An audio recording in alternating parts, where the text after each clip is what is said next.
Good morning, everyone. Today's my topic presentation is fall prevention and management. So let's see what is the definition and how we can identify the patients at risk of fall and what are the preventive measures we can take in our facility. What is the definition of fall? Anticipated fall means may occur when a patient whose score on fall risk tool indicates she or he is at risk of fall. Fall risk assessment, an activity using a fall risk assessment tool that lists risk criteria. Incident or event, an unanticipated, undesirable, or potentially dangerous occurrence in healthcare organization. What is near fall? A sudden loss of balance that does not result in a fall or other activity. Outpatient is a patient who attends the center for a clinic appointment or who attends for a procedure or treatment to a department where it is unlikely they will need to be admitted to the ward. Patient's fall is defined as a sudden, uncontrolled, unintentional downward displacement of the body to the ground or another object, excluding falls resulting from violent blows or other purposeful actions. Pediatric fall is divided into four categories: anticipated or physiological intrinsic patient diagnosis or characteristics that may predict a child's likelihood of fall, unanticipated or physiologic intrinsic if no previous history of fall is present and no risk of factors for all fall identified from the admission. Risk factors for fall: environmental characteristics, patient's characteristics, example, disability, age, etc., and clinical or medical diagnosis that is objectively measured to predict the potential for fall. Unintended consequences, the undesired impact of the fall reduction measures, which should be monitored by the healthcare provider. For example, the inappropriate use of physical restraints or fluid intake restrictions may result in injury, impaired circulation, or compromised skin integrity. Unwitnessed fall occurs when a patient is found on the floor and neither the patient nor anyone else knows how he or she got there. What is the purpose of fall risk assessment? Identify the patient at risk of fall in daycare and outpatients and to ensure a proactive approach to preventing falls and further harm following a fall. Establish consistency and uniformity in the process of fall risk assessment and plan of care to ensure that the patients are followed up as necessary. Implement fall prevention management for all patients whose condition, diagnosis, situation, or location identifies them as a high risk for falls. Educate patients and families on measures of fall prevention and promoting safety. Provide guidelines for effective management in the event of a fall. Some scary statistics of fall. Leading causes of accidental death for age of 65 and plus. 1 out of 3 adults age 65 plus falls each year. Most common cause of emergency visits. Cause of 90% of all hip fractures result of a fall. Women are 58% more likely than men to suffer a non-fatal fall injury. Men have 46% of higher death rate from a fall than compared to a woman. Women are twice as likely as men to suffer a fracture from a fall. Morse fall risk scale is we are following Morse fall risk scale assessment for the adult patients. Let's see what is in Salama. We know that there is a Morse fall risk, and we have to do for each patient whether to identify whether they are at risk. So we here it is mentioned some of the factors history of fall that we are asking the patient, is there any history of fall from last 3 months? So if it is yes, then you the score will be 25. The secondary diagnosis, if patient is suffering from any neurological impairments or any stroke or any diabetes, uncontrolled diabetes, hypertension, or Parkinson's disease, and any recent surgery or any hip replacement or any surgery related to neurological deficits, all this comes under secondary diagnosis. Then this patient is using any ambulatory aids, using crutches, walkers, cane, or using furniture with the help of furniture, holding the furniture, patient is able to walk, or patient is completely on bed rest or nurse assistance. Intravenous therapy, heparin, saline, if patient is on any IV therapies. Gait and transferring. If patient is on bed rest, the score will be normal gait, bed rest, and wheelchairs. The score is 0. And if he is having a weak gait, then the score is 10. And if it is gait is completely impaired, stooped, then the score is 20. Mental status. Is patient is oriented to the ability or overestimates the limitation or forgets the limitations, then the score is 15. Morse fall risk score, that is for the patients who are no risk is 0 to 24, good basic nursing care, low risk is 25 to 50, implement standard fall risk prevention interventions, and the high risk is more than 51 is considered as high risk fall prevention intervention to be implemented. So the no risk is fall risk score is 0 to 24, maintain safe unit environment, remove the excess equipment, supplies and furniture from rooms and hallways, clean up spills in patient room or in hallway, place signage, that is indicators on the floor if there is any danger, orient the patient to the surroundings, treating areas and how to get assistance, keep the bed in the lowest position during the use, secure locks for the beds, wheelchairs, and assure adequate lighting, use proper lifting and non-skid footwears.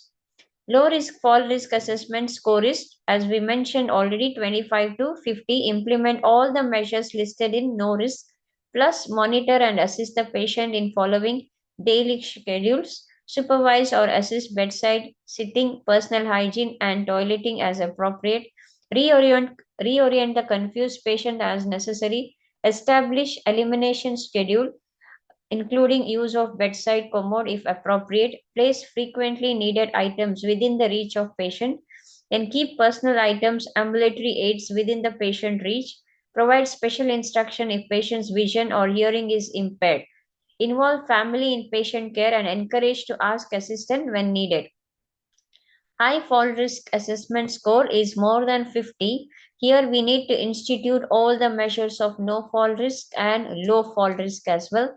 Including this, we have to remain with the patient all the time and while toileting when necessary, transport throughout the center with the assistance of staff or caregivers, consider alternatives such as bedside procedure, notify the receiving uh, person, and evaluate need for the following: moving patient to room with best visual access, low bed, direct observation, walker and bedside commode, apply fall risk sticker to the patient file cover, and refer to the therapist for the further assessment and reassessment. And in DPRC, we are using yellow wristband for the patient who are at high risk for fall.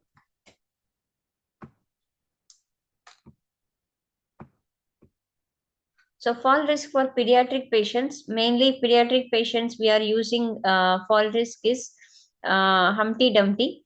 This is a fall risk scale for the pediatric. Then here it is mentioned about the child's age, that is 4 to less than 3 years old, then 3 to less than 7 years, up to 1 to 13 years and above. And gender, male or female, again choose the if patient has any neurological diagnosis, any other diagnosis. It is so there are options are given, choose the appropriate options to get the correct score. And cognitive impairment, if child is not aware of the limitation, forgets the limitation or oriented to the ability, history of a recent fall, then use of any assistive devices. Patient is, if no devices and patient is completely placed in the bed, you can select as choose option as patient placed in the bed. Or patient is in outpatient area, you can choose the appropriate. So use of any medications, any patient is on any neurological medications, any laxative, narcotics, antidepressants, or any other medications. And so you can choose the appropriate option as reviewing the patient history and the file, and also know, going through the medication list. So Here, the low risk score for the pediatric patient is 7 to 11, and more than 12 point is considered as a high risk. So, low risk is in the pediatric is 7 to 11, and the high risk is more than 12.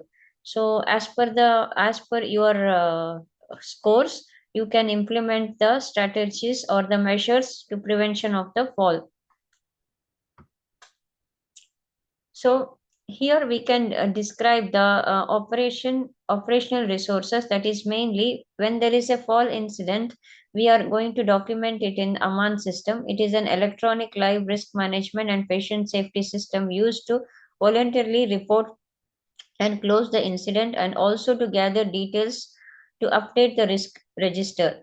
So Salama, the electronic medical record system, aims to provide patient and authorized care providers access of medical records through a patient portal, and it is also available across the DHA healthcare facilities. So outpatient fall prevention strategies in Salama.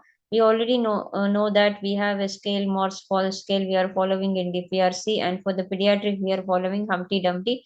According to the scores that you are going to get from the patient, you are going to implement the fall risk assessment and fall prevention strategies.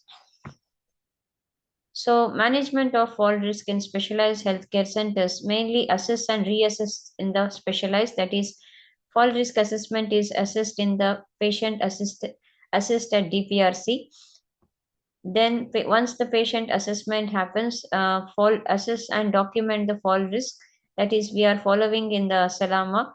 Healthcare providers, patient is informed, or also patient's family is also aware, and patient is reassessed.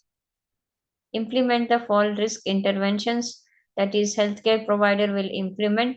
The responsible person here is a healthcare provider, and informing the patient. I stands for the informing the patient as well as the family members. In case patient is not completely oriented, you can educate the family members as well as the caretakers, and reassess the patient.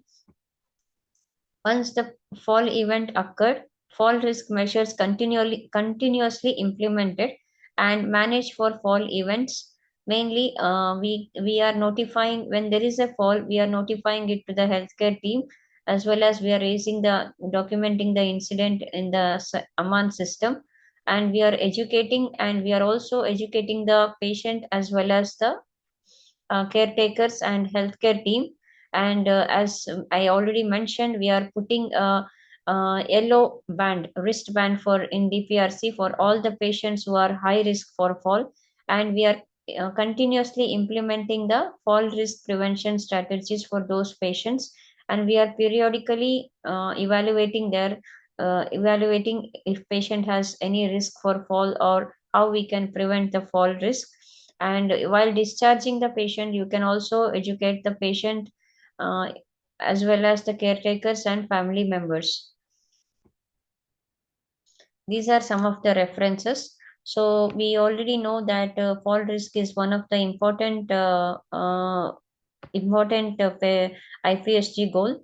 And we have to keep in mind that dealing with the patients who are having neurological impairment, who are having gait imbalance, and patients who are already categorized as high risk for fall, we need to have a complete thorough evaluation of such patients. And we need to notify the team members who are dealing, mainly the doctors, nurses, and the therapists who are round the clock working with these patients, and must know that this patient is high risk for fall. So educating them how to use the adaptive devices, how to use the wheelchair, how to use the cane walkers, and how to giving them proper toilet training, and even educate the patient when to ask for help. Most of the patient try to do things independently, and these are the situation where patient has a high risk for fall. So always educate the patient to ask for the help, and also educate the caregivers how to assist the patient while transferring the patient from wheelchair to bed and bed to the wheelchair. And so all these measures will definitely help our patient to protect them from falling. And also educating the caregivers, they can also implement these simple measures at home as well. So patient safety is our utmost concern, so this is one of the important topic. Thank you for all your patient listening. Have a nice day.